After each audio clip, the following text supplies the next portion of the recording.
ഒരു കാരണമാണ്. അപ്പോൾ ഇതേ ഡാർക്ക് സർക്കിൾസ് നമ്മൾക്ക് വന്നാൽ അത് ഫുള്ള് സ്പ്രെഡായി കഴിഞ്ഞിട്ട് ട്രീറ്റ്മെന്റ് ചെയ്യാൻ നിന്നാൽ കുറച്ച് പാടായിരിക്കും. അപ്പം നമ്മൾക്കതൊരു സ്റ്റാർട്ടിങ് സ്റ്റേജിൽ തന്നെ ട്രീറ്റ്മെന്റ് ചെയ്താൽ വളരെ എഫക്റ്റീവായിട്ട് നമുക്കത് മാറ്റിയെടുക്കാൻ പറ്റും. ഇനി വീട്ടിൽ നമുക്ക് എന്തൊക്കെ ചെയ്ത് ഇതിനെ മാറ്റിയെടുക്കാം എന്നുള്ളതാണ് വീഡിയോയിൽ ഉൾപ്പെടുത്തിയിരിക്കുന്നത്. നമുക്ക് ആദ്യം തന്നെ പാലാണ്. പാല് തണുപ്പിച്ചിട്ട് കോട്ടണി മുക്കി നമുക്ക് ഒരു 10 മിനിറ്റോളം ഇങ്ങനെ കണ്ണിന് ചുറ്റും ഇങ്ങനെ വെക്കാവുന്നതാണ്. അത് ഒരു 10 മിനിറ്റോളം ചെയ്തതിന് ശേഷം തുടച്ചു കളയാവുന്നതാണ്. അതൊരു ഡെയിലി ചെയ്താൽ നമുക്ക് വ്യത്യാസം കാണാം. അടുത്തത് ടീ ബാഗാണ്. ടീ ബാഗ് ജസ്റ്റ് ഒന്ന് കഴുകിയിട്ട് നമുക്ക് ഫ്രിഡ്ജിനകത്ത് വെച്ച് ഒന്ന് കൂൾ ചെയ്തിട്ട് കണ്ണിന്റെ ചുറ്റും ഇങ്ങനെ വെക്കാം. ഒന്ന് കണ്ടിന്യൂസ് ആയിട്ട് വെക്കേണ്ട ആവശ്യമില്ല, തണുപ്പ് നമുക്ക് താങ്ങാൻ പറ്റില്ല. ഇടയ്ക്ക് വെക്കുക, മാറ്റുക, അങ്ങനെ ഒരു 10 മിനിറ്റോളം ചെയ്യുക. അത് ഡെയിലി ചെയ്യേണ്ട ഒരു കാര്യമാണ്. അല്ലെങ്കിൽ നമുക്ക് ഈ ഒരു തേയില വെള്ളം തിളപ്പിച്ചിട്ട് അത് തണുപ്പിച്ചതിന് ശേഷം കോട്ടൺ ബാഗിൽ ഇങ്ങനെ വെച്ചു കൊടുക്കാവുന്നതാണ് കണ്ണിന്റെ ചുറ്റും. അതിലേതെങ്കിലും ഒന്ന് നമുക്ക് ഡെയിലി ചെയ്യാവുന്നതാണ്.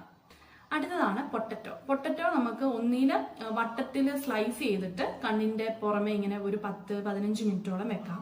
അല്ലെങ്കിൽ പൊട്ടറ്റോയുടെ ജ്യൂസ് എടുത്തിട്ട്, കിഴങ്ങിന്റെ ജ്യൂസ് എടുത്തിട്ട് പഞ്ഞിയിൽ മുക്കി ഇങ്ങനെ ഒപ്പി ഒരു 10 മിനിറ്റോളം കൊടുക്കാവുന്നതാണ്. അങ്ങനെ അതും ഡെയിലി ചെയ്യാവുന്നതാണ്. പിന്നെ കുക്കുംബറാണ്. കുക്കുംബർ വട്ടത്തിൽ അരിഞ്ഞ് വെക്കാം 10 മിനിറ്റ്, അല്ലെങ്കിൽ കുക്കുംബറിന്റെ ജ്യൂസ് ഈ പറഞ്ഞ പോലെ കോട്ടൺ ബോളിനകത്ത് സോക്ക് ചെയ്തിട്ട് ഇങ്ങനെ നമുക്ക് ഒപ്പി കൊടുക്കാവുന്നതാണ്. അതൊരു 10-15 മിനിറ്റോളം ചെയ്യാവുന്നതാണ്. പിന്നെ അലോവേറയാണ്. അലോവേറ ജെല്ല് നമ്മൾക്ക് കണ്ണിന്റെ ചുറ്റും പുരട്ടിയിട്ട് ഒരു 25 മിനിറ്റോളം പുരട്ടി അത് കഴുകി കളയാവുന്നതാണ്. അടുത്തത് റോസ് വാട്ടറാണ്. റോസ് വാട്ടറും ഈ പറഞ്ഞ പോലെ തന്നെ ചെയ്യാവുന്നതാണ്. ഇനി ഒന്നാണ് കാപ്പിപ്പൊടി.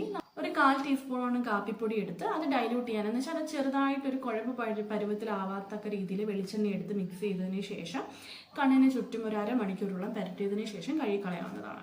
അടുത്തത് ടൊമാറ്റോ ആണ്. നമുക്ക് ടൊമാറ്റോ സ്ലൈസ് ചെയ്ത് കണ്ണിൽ വെക്കാം, അല്ലെങ്കിൽ ജ്യൂസ് എടുത്തിട്ട് കണ്ണിൽ പുരട്ടാവുന്നതുമാണ്. അപ്പൊ ഈ പറഞ്ഞ ഹോം റെമഡീസ് ഒരു 10 ദിവസം നമ്മൾ കണ്ടിന്യൂസ് ആയിട്ട് 1-2 സെറ്റ് ചെയ്തിട്ട് അത് 10 ദിവസം കണ്ടിന്യൂസ് ആയിട്ട് ചെയ്താൽ തന്നെ നമുക്ക് ആ പിഗ്മെന്റേഷൻ കുറയുന്നതായിട്ട് കണ്ടുവരാറുണ്ട്. അപ്പം പിന്നെ നമ്മൾ ശ്രദ്ധിക്കേണ്ടത് കുറച്ച് കാരണങ്ങൾ ഞാൻ പറഞ്ഞു. സ്ക്രീൻ ടൈം കൂടുതലായിട്ട് ഉപയോഗിക്കുന്നത്, പിന്നെ ഉറക്കക്കുറവ്, അതൊക്കെ.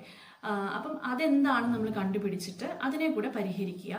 അപ്പം ഈ വീഡിയോ എല്ലാവർക്കും ഉപകാരപ്പെട്ടു എന്ന് വിശ്വസിക്കുന്നു. ഉപകാരപ്പെട്ടെങ്കിൽ മറ്റുള്ളവരിലേക്ക് ഷെയർ ചെയ്ത് കൊടുക്കുക. Channel subscribe